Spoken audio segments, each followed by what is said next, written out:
अभय जी, रायपुर से। राधे राधे महाराज जी। महाराज जी, आप प्रत्येक दिन एकांतिक वार्तालाप में अनेक प्रश्नों के उत्तर देते हैं, लेकिन जब आपके मन में कोई प्रश्न आता है तो उसका उत्तर आपको कौन देता है? आप अपने प्रश्न किससे करते हैं? हमारे प्रश्न ही नहीं रह गए बच्चा, हमारे कोई प्रश्न ही नहीं रह गया बच्चा, तो उत्तर कहां से आवे? प्रश्न ही नहीं है ना कुछ जानना है ना कुछ पाना है, तो प्रश्न किस बात में होते? इसी बात में होते, कुछ जानना हो या कुछ पाना हो। अब हमें कुछ पाना नहीं है और कुछ जानना नहीं है। साध्यम राधा साधनम यस्य राधा। हमारे कोई प्रश्न ही नहीं बच्चा, हमारे कोई प्रश्न ही नहीं है। साध्यम राधा साधनम यस्य राधा।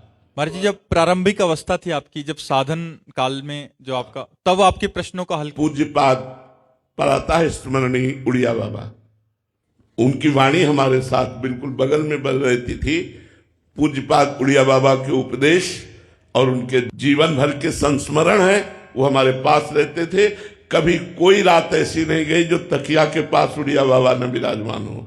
हमारी तकिया के पास उड़िया बाबा सिराने विराजमान, चल रहे हैं तो उड़िया बाबा के उपदेश, जब कभी कोई तो उनके उपदेशों।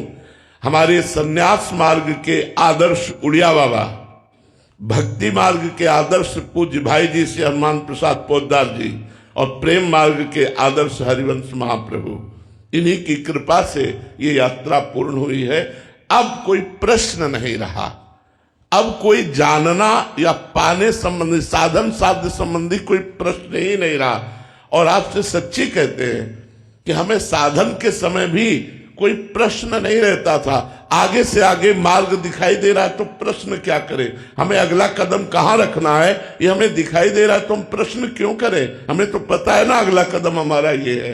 वो अंदर से सदगुरुदेव भगवान हमें उपदेश देकर अगले कदम के लिए मार्ग दिखा देते तो प्रश्न ही नहीं रहा। बस केवल पहला प्रश्न गुरुदेव से था कि हमारी साधना क्या होनी चाहिए। प्रारंभ में जब 13 वर्ष की अवस्था में गुरुदेव से जुड़े थे तो उन्होंने कहा, बच्चा, जैसे ये किसान 2 बजे रात्रि के उठ करके हल जोतना शुरू कर देते हैं और सुबह तक अपने खेत को जोतते हैं, फिर खाया फिर लग गए, ऐसे भजन करो। 2 बजे रात के उठो और माला लेकर भजन करो। गुरु कृपा से 1 बजे रात के उठना शुरू हुआ था, बचपन से लेकर अभी तक वही दिनचर्या चल रही।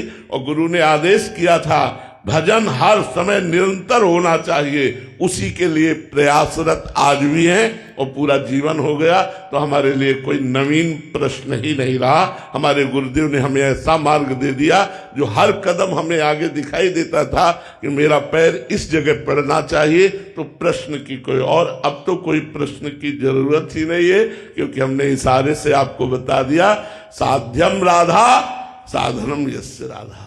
राधा साध्यम और साधनम यस्य राधा। अब तो कोई प्रश्न ही नहीं रहा, अब तो साधन साध्य के विषय में कोई प्रश्न। महाराज जी, कभी तो लगता है कि अगर आप जीवन में नहीं होते तो इतने प्रश्नों के हल कैसे हो पाते? हम सब साधकों के, महाराज जी, जो छोटे से लेके बड़े तक का हर ज्ञान से। ये सृष्टि भगवान की है। भगवान अपनी सृष्टि का संतुलन बनाए रखने के लिए किसी न किसी संत के हृदय में बैठ करके काम करने लगते हैं।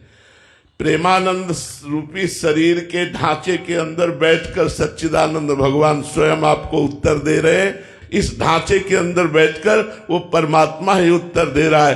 ये प्रेमानंद शरीर जो है, इस शरीर को धारण करने वाला जो जीव जो है, वो तरंग समुद्र में मिल चुकी है। अब समुद्र का ही राज्य है, अब कोई तरंग का राज्य नहीं है, अब केवल समुद्र ही है। वो आनंद सिंधु जो परम सुख राशि परमात्मा है, वही प्रकाशित होकर आप लोगों के प्रश्नों का उत्तर दे रहा है। नहीं, ये शरीर मरा हुआ किडनी फेल है, इसमें कोई सामर्थ्य नहीं, ये केवल श्री कृष्ण कृपा काम कर रहे। महाराज जी, ये बात आज क्यों नहीं दृढ़ता पूर्वक समझ? आज माया है इसलिए नहीं समझ में आएगी। कई बार बताया है कि माँ अपने बच्चे को जब सजाती है तो 2 टिक्का काजल के रख देती है। बोले क्यों? बोले किसी की नजर न लगे। तो ऐसे ही भगवान जब किसी महापुरुष को सजाते हैं तो 1-2 टीका ऐसे लगा देते कि यदि महापुरुष होते तो ऐसा क्यों, अगर इतनी उच्च कोटि के होते तो ऐसा क्यों। और जब शरीर छूट जाता है तब बोले, उनकी जीवनी पढ़ के बोले, अरे यार ये तो ऐसे महापुरुष थे, प्रगट में गुरु साक्षात परब्रह्म, ये भाव कोई बिरला ही कर पाएगा। और जब पधार गए तब कहते हमारे गुरु जी तो साक्षात परब्रह्म और सिद्ध कोटि के महापुरुष थे, और जब जीवित रहते तो उनकी आज्ञा का उल्लंघन करते रहते, उनको एक साधारण पुरुष मान करके उनकी अवज्ञा कर देते हैं। ये माया का प्रभाव है।